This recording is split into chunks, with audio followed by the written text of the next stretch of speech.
We believe that she was the female caller that was involved in those incidents. Well, those incidents led to lockdowns, remote learning, and an FBI investigation into school threats.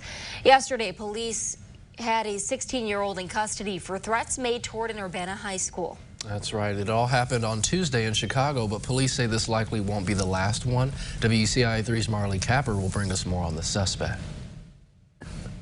The state's attorney told me that she's from Chicago, and it's unclear what her ties to Central Illinois are. She's been taken to the Champaign County Juvenile Detention Center. Julia Reed says the teenager was involved in an online chat where another person asked someone to make a threat to Urbana schools, and she agreed. Reed says she's been cooperative.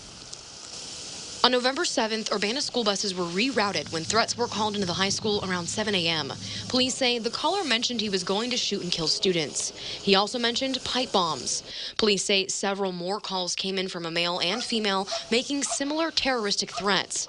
A threat had also been called into the middle school. School staff decided to cancel classes at both the middle school and the high school and take the students who were on the bus to a predetermined reunification site. Students and parents were terrified. It's just scary. It's just a scary situation for all of us parents here, and especially when we're hearing kids are hiding in closets and lights are going out. It just makes it more real.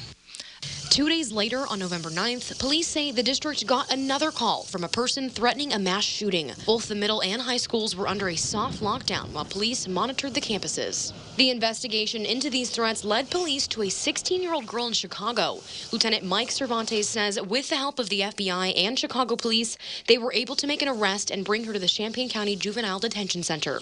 I can't guarantee that this arrest is going to prevent any further threats from occurring, but I do hope that parents and families and students out there understand that we are working these cases and that we're taking them seriously. The investigation isn't over. Police are still looking into the threats that came into the high school through email on November 16th and 18th. That is something that we're right now treating as a separate incident.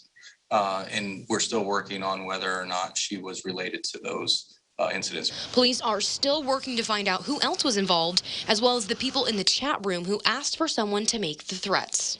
We do have active leads that we're following based on new developments in this case. So we're still working on it.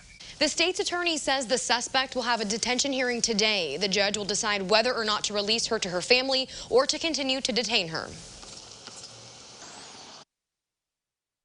Now, in a previous interview, Reitz did tell us that threats to schools can be charged as a Class X felony, which means a punishment of up to 30 years in prison.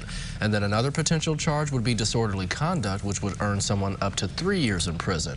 The sentence would stand until the offender turns 21 years old, but only if a conviction is handed down in juvenile.